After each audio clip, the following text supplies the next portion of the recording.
Pues muchas gracias por acompañarnos y sean todos muy bienvenidos a un nuevo podcast de Psiquiatría Today. Ya saben, el podcast de divulgación médico-sanitaria dirigido a psiquiatras, patrocinado por Adamet Laboratorios, producido por Lupama Producciones. Ya saben que todos los programas que realizamos de Psiquiatría Today se pueden escuchar en la web Adamet TV Profesionales, concretamente en el enlace profesionales.adamettv.com. Ya saben que en cada podcast profundizamos pues con un tema de interés, un tema de actualidad para todos los profesionales de la psiquiatría, y para ello siempre contamos con la maravillosa presencia, nuestro auténtico maestro de ceremonias, que es el doctor Miguel Álvarez de Mon, el profesor Miguel Álvarez de Mon González, que es médico especialista en psiquiatría, adjunto en el Hospital Infanta Leonor de Madrid y profesor investigador de la Universidad de Alcalá. Profesor Álvarez de Mon, Miguel, muy bienvenido y gracias por acompañarnos. Ricardo, ¿qué tal? ¿Cómo estás? Pues yo muy ilusionado de grabar este nuevo episodio y con un invitado que me hace mucha ilusión tener. Un invitado al que yo conozco desde hace algún tiempo y te puedo decir que ha mantenido siempre el grado de excelencia, pero en psiquiatría, y sobre todo cuando yo le conocí, que era uno de los pioneros en el mundo, que creo que vais a hablar de ello, ¿no? Del trastorno bipolar. Bueno, vais a estar a solas con el doctor Vieta. Yo, si me lo permites, Miguel, voy a intentar hacer una pequeña introducción del doctor Vieta, porque si lo cuento todo se acaba el tiempo del podcast por todo lo que ha hecho. Hay que decir que el invitado de hoy es el doctor Eduard Vieta, que es el actual jefe del Servicio de Psiquiatría y Psicología del Hospital Clínic de Barcelona y del Grupo de Investigación en Trastornos Bipolares y Depresivos del Institut d'Investigació Biomèdica August Pi i Sunyer, el famoso IDIVAPS. Además es también catedrático de Psiquiatría de la Facultad de Medicina y Ciencias de la Salud y del Instituto de Neurociencias de la Universidad de Barcelona en 1920. El doctor Vieta fue asimismo director científico de Cibersam. En la actualidad es editor en jefe de la revista European Neuropsychopharmacology. Además está en el comité de redacción de una serie de revistas científicas internacionales, entre ellas la American Journal of Psychiatry, el Lancet Psychiatry, etcétera, etcétera. A lo largo de su carrera, el doctor Vieta ha recibido, como entenderán todos ustedes, múltiples premios, múltiples distinciones, entre ellas el premio a la excelencia profesional del Colegio Oficial de Médicos en el año 2011, premio Colvin por el logro excepcional en la investigación referente a los trastornos del humor por la Brain and Behavior Research Foundation en el año 2012, premio de neurociencia clínica del ILLI por el Colegio Internacional de Neuropsicofarmacología, premio Admirables, año 24 de Diario Médico, doctor honoris causa por la Universidad de Valencia, entre otros muchos. Vamos, hay que decir que hablamos del científico más citado del mundo en trastorno bipolar y uno de los más citados en ciencias biomédicas. Doctor Vieta, bienvenido y muchas gracias por acompañarnos, muchas gracias por aceptar la invitación de Psiquiatría Today, de este podcast. Hola Ricardo, un placer para mí estar aquí entrevistado por Miguel y verte otra vez después de unos cuantos años, no voy a decir cuántos, que no nos hagan un poco mayores. Bueno, han pasado y afortunadamente, hay que decir que afortunadamente sí han pasado. Te veo estupendo, como te decía hace un instante, y efectivamente ahí te dejo a solas con Miguel, Miguel a solas con Eduard Vieta, cuando queráis, adelante. Gracias. Bueno, Eduard, pues muchas gracias por estar hoy con nosotros y aprovecho para darte la enhorabuena por tu trayectoria profesional. Y antes de nada, quería preguntarte de todos tus logros o de todos los objetivos que has ido alcanzando en tu carrera profesional, ¿qué es lo que más ilusión te hace? ¿O cuáles son esos logros que te hacen especial ilusión, que dices, oye, de esto estoy muy orgulloso? Pues mira, Ricardo ha contado muchos y no voy a entrar en detalles. Y tengo que decir que todos los premios me hacen ilusión. Yo no seré hipócrita en esto. A mí me hace ilusión que me den premios y me hace ilusión que me reconozcan el trabajo, porque también es verdad que he trabajado muy duro, no para conseguir eso, porque realmente mi trabajo lo que intenta es buscar soluciones a los pacientes. Y por eso, te digo la verdad, la mejor ilusión que tengo es cuando veo un paciente, como he hecho esta tarde, por ejemplo, y el tratamiento que le he puesto le ha ido bien. Mi máxima ilusión es que mis pacientes vayan bien y lo demás son efectos secundarios positivos de una trayectoria en la que he siempre luchado por eso, para encontrar mejores tratamientos y mejores resultados con mis pacientes. Qué bueno. Y precisamente te iba a preguntar por este tema, en concreto del trastorno bipolar, porque evidentemente tú eres especialmente conocido por todo tu trabajo en el trastorno bipolar. Y te quería preguntar, a tu juicio, ¿cuáles han sido los grandes avances que se han experimentado en este campo en los últimos 10 o 20 años? O sea, de alguna manera, ¿qué es lo que a tu juicio ha impactado más en la calidad de vida de los pacientes que tienen esta enfermedad? Pues mira, a pesar de que el trastorno bipolar tiene básicamente un tratamiento farmacológico, fundamentalmente, como tú sabes perfectamente, yo creo que lo más impactante que ha habido de los avances en los últimos años es la aplicación de la psicoeducación, que es una intervención de tipo más psicológico, para enseñar a los pacientes cómo convivir con esta enfermedad, cómo tomar la medicación correctamente, cómo luchar contra los síntomas que a veces son desesperantes, de depresión, de manía, de síntomas psicóticos. Yo creo que ese es el avance más importante relativamente reciente. Evidentemente, si vamos más atrás, está el descubrimiento del litio, de los antipsicóticos, de los antidepresivos, y quizá en un futuro cercano hay mucha investigación. Ahora, por suerte, se investiga mucho más que cuando yo empecé en esto, y empieza a haber tratamientos novedosos que pueden tener un impacto realmente muy grande en el curso de la enfermedad en un futuro. O sea que creo que hay motivos para ser optimista, pero ya te digo, curiosamente, siendo una enfermedad muy biológica y con una base genética, la parte psicológica del tratamiento quizás ha sido la que más ha impactado en los últimos 10, 20 años. Y ha habido una cosa que tú has dicho que yo me acuerdo de cuando leí este estudio, que no me acuerdo en qué revista fue publicado, no sé si tú participabas, probablemente sí, me acuerdo que estaba Luis Gutiérrez Rojas, este compañero nuestro de Granada, en el que veían que con psicoeducación cogían un brazo a los que les daban simplemente tratamiento estándar y a otro brazo, además del tratamiento estándar, psicoeducación, y medían los niveles en litemia. Y recuerdo, porque dije, joder, esto tiene impacto, que el brazo que además de recibir el tratamiento estándar recibía psicoeducación tenía mejores litemias. O sea que de alguna manera es verdad que además de tener a nuestra disposición fármacos que sean eficaces, es importante enseñar a los pacientes a tomarlo adecuadamente. Exacto, exacto. Sí, este es un estudio que hicimos nosotros y que demuestra que la psicoeducación ayuda a ir mejor en la enfermedad, en parte a través de la mejora de la toma de los medicamentos, porque muchos pacientes, sea a veces por despiste o a veces por falta de ser totalmente conscientes de la enfermedad o a veces por no estar suficientemente informados por su equipo médico, pues cometen muchos errores de prescripción, de toma de dosis, se equivocan y no lo hacen bien. Y esto es tan importante como en un diabético la insulina, ¿no? Entonces es muy importante que los pacientes tomen bien la medicación y la psicoeducación sirve para muchas cosas, pero también para aprender a tomar la medicación de forma correcta. Qué bueno. Y yo la verdad es que hasta el momento no he tenido ocasión de visitar el Clinic, pero por lo que tengo entendido, haberlo escuchado pues, en los congresos y demás, pero que ahí tenéis consultas monográficas, por supuesto en trastorno bipolar. Y yo de alguna manera sí que te quería preguntar tu opinión acerca de las consultas monográficas, porque yo creo que tienen grandes ventajas, pero pueden tener a lo mejor quizá también algún inconveniente. Entonces quería saber tu opinión en general de las consultas monográficas en psiquiatría y si quieres de manera particular en trastorno bipolar. Sí, mira, en nuestro hospital, justamente, además de que, como lo comentabais antes, ¿no?, con Ricardo, yo fui quizá uno de los primeros psiquiatras en España en dedicarme a una enfermedad en concreto, ¿no? Es algo que la gente normalmente hacía de todo, pero yo creo que llegó un punto en que el volumen de conocimientos era inabastable por un profesional saber de todo, saber de anorexia, de alcoholismo, de depresión, de esquizofrenia, de trastorno límite. Los avances son constantes, se publican centenares de artículos cada año. Y al final, si no te especializas, pues es muy difícil, sobre todo, hacer investigación y docencia de alto nivel, ¿no? Pero es cierto que debe convivir el psiquiatra especializado con el psiquiatra generalista, si no, el problema entonces es para el usuario, pero el usuario no sabe lo que tiene muchas veces.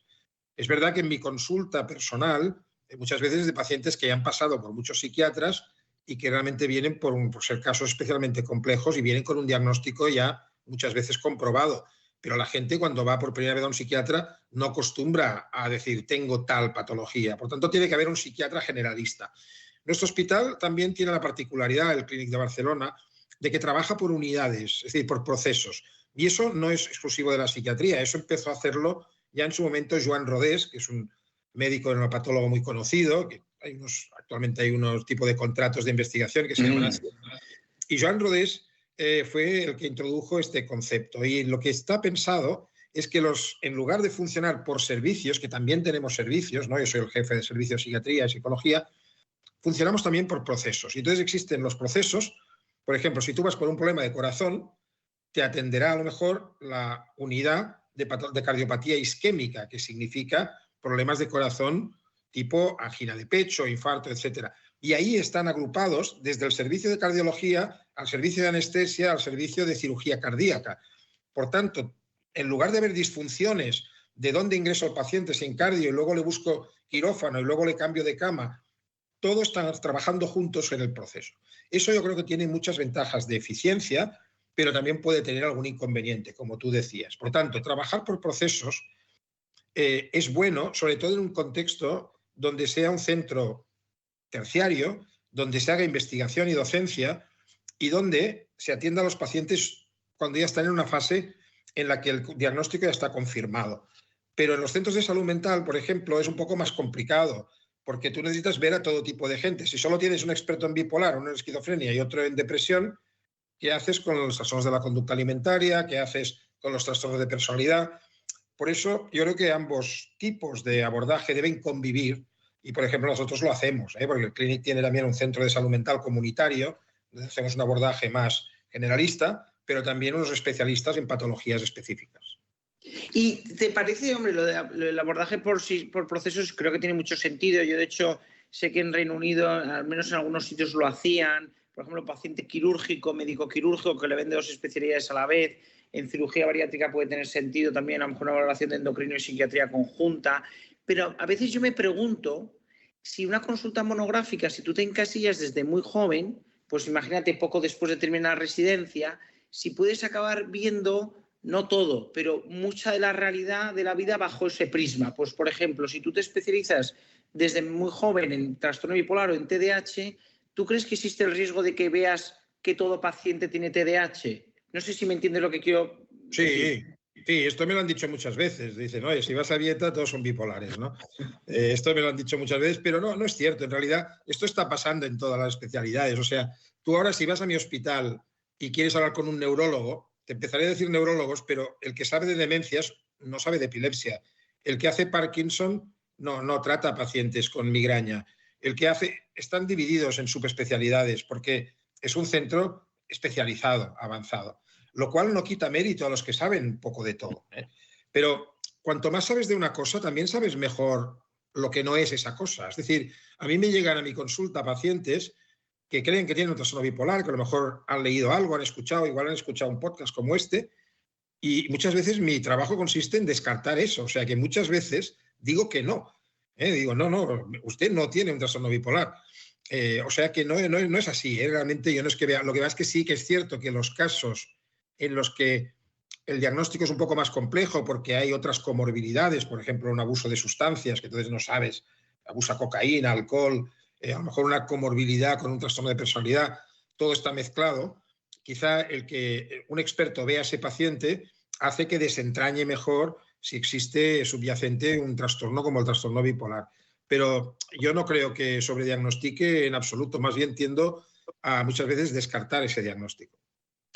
Sí, no, y sobre todo yo creo que ha habido una cosa que yo creo que en mi opinión tiene mucho sentido, que a mí me parece que has dado en el clavo, que también yo creo que si uno pretende o tiene el deseo o la aspiración profesional o la vocación de investigar en un campo a un altísimo nivel, pues evidentemente se tiene que especializar, porque lo que sí que es imposible es desarrollar un poco lo que tú has comentado de docencia de alto nivel, probablemente ya incluso de propios psiquiatras, o hacer investigación en todos los campos. O sea que yo también entiendo que según cómo enfoques tu carrera profesional te puede encajar mejor la especialización en una patología o quedarte como generalista. Claro, fíjate que digo nosotros porque mi trabajo es un trabajo de equipo. Al final yo tengo un equipo y somos más de 40 personas solo en trastorno bipolar, ¿no? Pero nosotros hemos contribuido al avance farmacológico de casi todos los fármacos que se han ensayado. Estamos ahora haciendo ensayos con fármacos nuevos y las empresas, e incluso he tenido la suerte, el privilegio de estar involucrado por los que poseen las patentes de estos fármacos en el diseño de los ensayos. Con lo cual, esto, si no tienes un conocimiento muy específico de esa patología y de cómo se debe estudiar mejor la metodología y todo, es imposible que puedas hacer eso, ¿no? Y eso significa renunciar a otras cosas, renunciar sobre todo a profundizar en otras patologías. A mí también me interesa la esquizofrenia, me interesa trastornos de ansiedad, el TOC, me parece fascinante y yo soy totalmente consciente de que sé muy poquito de eso, con lo cual cuando lo veo siempre es en comorbilidad con un trastorno bipolar y es un poco diferente. Por tanto, yo creo que debemos coexistir los que hacemos un poco de todo o los que hacen un poco de todo con los que hacemos intervenciones súper específicas y además para los casos de mayor complejidad ir a un especialista, súper especialista, puede darte la oportunidad de entrar en un ensayo con un fármaco que todavía no puede utilizar un generalista, ¿no? O sea que son dos mundos complementarios y que creo que es muy bueno que coexistan para hacer el sistema más eficiente y mejor para los pacientes. Qué bueno. No, desde luego que lo de poder optar a fármacos que están en fase de ensayo clínico en otras especialidades es muy común y es magnífico. Tú cuando tienes diagnosticado un determinado tipo de cáncer, a veces te dicen, oye, vete a este centro que ahí hay un ensayo clínico y a lo mejor tienes mejores posibilidades. Exacto. Y de hecho, yo aquí te quería hacer una pregunta porque, vamos, yo no sabía en cuántos habías participado, pero evidentemente sabía que muchísimos de los ensayos clínicos relacionados con el trastorno bipolar y que conoces muy bien la farmacología, de hecho, pues estás de editor y conoces mucho lo que se publica. Yo te quería preguntar un tema, porque, que no quiero entrar en temas polémicos, o sea, simplemente para que los profesionales entendamos, porque este podcast sobre todo lo escuchan psiquiatras, también médicos y a lo mejor psicólogos, pero a veces da la sensación de que hay gente, a veces incluso dentro del Ministerio de Sanidad, empeñada en demonizar la psicofarmacología. Entonces, yo te quería preguntar, ¿tú crees que los fármacos empleados para el tratamiento del trastorno bipolar, pregunto por el trastorno bipolar porque es lo que mejor conoces, son menos eficaces que los utilizados en otras patologías no psiquiátricas? O sea, ¿crees que hay motivos para recelar de la psicofarmacología?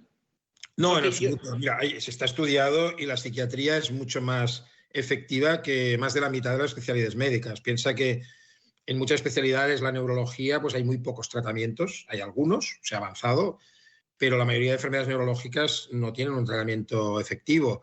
En nefrología, salvo la diálisis y el trasplante, muy complicado. En hepatología, parecido. Es decir, al final los médicos tratamos enfermedades y tenemos la suerte de que, a pesar de que el cerebro es muy complejo, si fueron descubriendo fármacos un poco en parte por fortuna o serendipia, como decimos en su momento, y luego se han ido perfeccionando. Es decir, la base de todos los fármacos que tenemos a día de hoy fue un poco los descubrimientos un poco casuales de la era de los 50-60, ¿no? Y luego se han formulado pues, formas mejor toleradas de otros fármacos y hemos avanzado mucho. En trastorno bipolar sigue siendo el tratamiento más importante el litio, que es un fármaco que ni siquiera tiene promoción, que es muy barato y que es fundamental. Pero es un poco, estoy muy de acuerdo con lo que has dicho, es decir, tenemos una estigmatización de los psicofármacos y de la especialidad un poco por ignorancia, desconocimiento y porque parece que lo del cerebro se lo tiene que resolver uno solo. Entonces resulta que si tú tienes un problema, pues tienes que ir y distraerte o ser tú con la fuerza de voluntad y un poco estos estereotipos y estos prejuicios están muy presentes en la población general y actualmente en algunos sectores políticos se convierte todo en lo social. Y la verdad es que lo más importante en las enfermedades mentales no es lo social es muy importante, siempre es importante, pero muchas veces es la consecuencia de sufrir una enfermedad lo que provoca que la persona tenga un deterioro social o una pérdida de capacidad adquisitiva o de estatus. Pero las enfermedades mentales casi todas tienen una fortísima base genética. Acabamos de publicar en Nature, ahora hace 15 días, el mayor estudio, es un estudio internacional, no es nuestro grupo solo, de la genética del trastorno bipolar, identificando 36 genes implicados en su herencia. O sea que está claro que la biología es fundamental, pero luego esta biología ocurre en personas que tienen su personalidad y que tienen su entorno social. E ignorar eso es tan malo como ignorar toda la base biológica que algunos parecen desconocer. Pero esto es curioso, a mí me da un poco de pena porque creo que nos perjudica a nosotros psiquiatras y a los propios pacientes que tratamos, y yo creo que hay incluso algunos psiquiatras que se llegan a sugestionar y llegan a pensar que hacen bien prescribiendo menos, pero al final yo a veces pienso en un antihipertensivo o un antidiabético donde, o sea, creo que no se juzga nunca a nadie por prescribir un antidiabético o una estatina o un antihipertensivo que se debe acompañar también de medidas higiénico-dietéticas. Es decir, que el antihipertensivo se debe de acompañar de dieta y de ejercicio y demás. Y aparte a veces también depende de lo social, porque según qué instalación, si tú vives en un cuarto sin ascensor y eres una persona mayor, pues probablemente eso propicie que no te muevas mucho, que no salgas mucho a la calle. O sea que lo social y lo educacional también juega un papel importante en otras áreas de la medicina. Por eso a veces me da pena que nos señalen a nosotros. Por supuesto, pero nos señalan un poco por ese estigma asociado a la enfermedad mental, que tiene como un efecto halo que afecta al final a los propios profesionales, a los fármacos y a todo lo que hacemos. Y parece que si lo que no hacemos es simplemente dar palmadas en la espalda, pues todo lo que más que hacemos pues es como, por ejemplo, el prejuicio de que los fármacos son solo sustancias sedantes y que encima crean adicción, ¿no? Pues eso está en la mente de muchas personas. Pero lo que has dicho es totalmente cierto, es decir, hay prejuicios hacia la psiquiatría, hay prejuicios hacia las enfermedades mentales y tenemos que trabajar codo con los pacientes y con las familias para que podamos compartir un objetivo común, que es poner bien al paciente, si puede ser curar la enfermedad, si no, por lo menos compensarla. Y tenemos mucho éxito en eso, ¿eh? El principal problema es cuando hay prejuicios o cuando no hay un soporte suficiente desde la administración, porque no podemos tener las listas de espera que tenemos. Piensa que la gente cuando está mal de algo, cuando sufre psicológicamente, no se puede esperar un mes a que le den hora. La gente necesita una depresión, una ansiedad. Esta visita ya. No puede haber esas listas de espera. No puede ser que haya prejuicios hacia los fármacos que realmente mejoran la vida de los pacientes. Y en cambio, si sobrevaloras lo otro, por ejemplo, los hábitos de vida, que son importantes, pero el colesterol no hay color. Si comparas la dieta con la efectividad de una estatina, no hay color, porque baja el colesterol una estatina. La dieta tiene un efecto muy pequeño. Y lo mismo ocurre con el estado de ánimo. Puedes hacer una dieta, puedes dormir mejor, puedes hacer una medida, puedes hacer ejercicio, pero para mejorar el estado de ánimo en el contexto de una depresión, de verdad, no estoy hablando de la depre banalizada, la depre cualquiera, disgustos, sino la depresión hay que tomar una medicación y eso es lo que va bien. Qué bueno. Bueno, Eduardo, el último tema sí que quería tocar contigo, como tú estás súper metido en el mundo editorial, te quería preguntar que yo por mi juventud, como llevo en esto mucho menos tiempo que tú, no sé si esto es un problema actual, si ha sido un problema de siempre, entonces me genera cierta curiosidad y te lo quería preguntar. ¿Está el mundo editorial en crisis o siempre ha habido dificultad para encontrar revisores? Porque yo en lo que me encuentro, yo llevo, hice la tesis, yo la defendí en 2019, o sea que yo mis primeros papers los publiqué hace menos de 10 años, en 2018 publiqué mi primer artículo. Entonces, estos últimos 8 años, lo que yo conozco, claro, veo que es un reto para las revistas encontrar revisores y aparte veo que el sistema, no sé cuál es la manera de incentivar a la gente a que haga de revisor, porque entiendo que al menos la mayoría de las veces lo que yo conozco es que no se te paga, a veces algunas revistas te dan, digamos, dinero para la propia revista, ¿no? Que el próximo artículo te salga más barato. Entonces, no sé si ha sido un problema de siempre, si es nuevo o qué se puede hacer. Bueno, lo que ha pasado con el tiempo son varias cosas. Una es, primero, la mentalidad de la gente, pues ahora la gente quiere que se le pague por todo lo que hace. Y antes quizá era otra cosa. También es verdad que el acceso a la carrera de medicina tenía mayor retorno económico y prestigio social.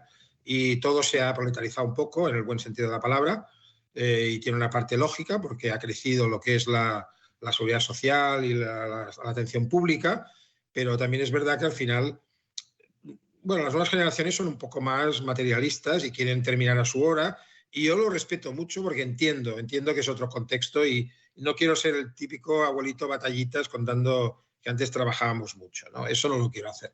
Pero luego además ha habido un fenómeno de crecimiento del número de revistas. Existen unas revistas que son básicamente predatorias y que son puramente unas pseudo revistas y esas han contaminado mucho el entorno.